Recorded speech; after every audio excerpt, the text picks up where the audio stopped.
Kita masih dalam topik pembahasan debt investment, tapi kali ini kita akan membahas topik fair value option. Perusahaan diberikan pilihan untuk melaporkan financial assetnya sebesar fair value atau sebesar cost-nya untuk yang transaksi tergolong held for collection. Jadi terutama untuk jenis investasi dalam held for collection, kita melaporkan investment sebesar amortized cost. Nah, untuk perusahaan yang berinvestasi jenis ini terdapat pilihan untuk melaporkan debt investment sebesar amortized cost atau sebesar fair value. Contoh perlakuan akuntansinya bisa dilihat di slide ini. Perusahaan pada awalnya membeli obligasi dengan tujuan held for collection, di mana perusahaan ini ingin memiliki obligasi sampai waktu 5 tahun atau sampai jatuh tempo obligasi. Pada akhir periode tanggal 31 Desember 2019, informasi amortized cost adalah sebesar 100.000.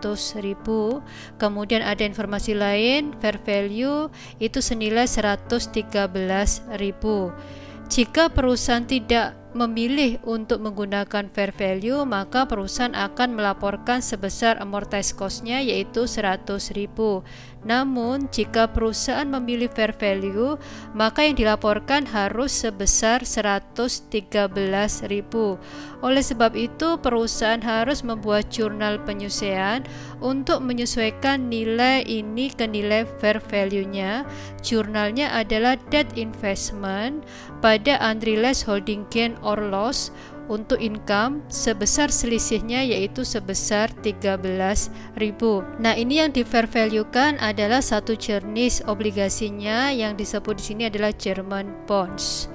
Kemudian, jika kita melihat slide ini, kita tidak melibatkan fair value adjustment karena sebelumnya kan ketika kita ingin melakukan adjusting yang berhubungan dengan fair value adjustment, kita akan pasti melibatkan akun yang namanya fair value adjustment. Namun di sini kita tidak melibatkan akun fair value adjustment, tetapi kita langsung melibatkan akun debt investment. Kebetulan di sini nilai fair value-nya lebih tinggi daripada nilai amortized cost sehingga menyebabkan adanya unrealized holding gain yang menyebabkan nilai investasi itu naik. Nah, di sini akhirnya bertambah sebesar 13.000 untuk debt investment.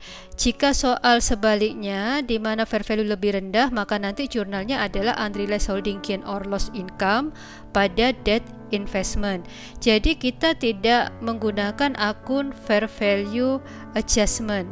Kita melibatkan akun debt investment karena perlakuan akuntansi ini untuk fair value option yang berdasarkan instrumen by instrument basis, bukan berdasarkan portfolio basis. Jadi seperti yang bisa kita lihat di slide ini, kita juga sudah membahas beberapa poin tadi bahwa kita akan melibatkan akun debt investment, bisa ditaruh di debit, bisa ditaruh di kredit tergantung dengan nilai fair value dan nilai amortized cost-nya, dan kita tidak menggunakan akun fair value adjustment. Selanjutnya, perusahaan harus mengakui adanya unrealized gain or loss yang dilaporkan di pendapatan dan beban lain-lain atau menjadi bagian dari net income. Jadi dengan kata lain, kita tidak melaporkan unrealized gain or loss sebagai bagian dari equity.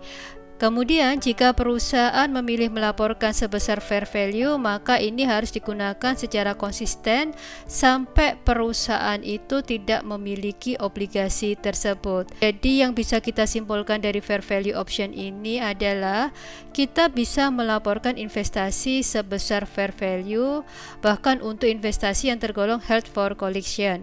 Nah, ketika kita menyesuaikan dengan fair value, maka kita harus menyesuaikan nilai amortized cost ke fair value-nya secara instrumen by instrumen, atau kita terapkan fair value untuk setiap jenis sekuritas yang kita miliki jika kita miliki lebih dari satu instrumen. Nah, penerapan fair value contoh untuk sekuritas A harus dilakukan secara konsisten sampai kita tidak memiliki instrumen A tersebut.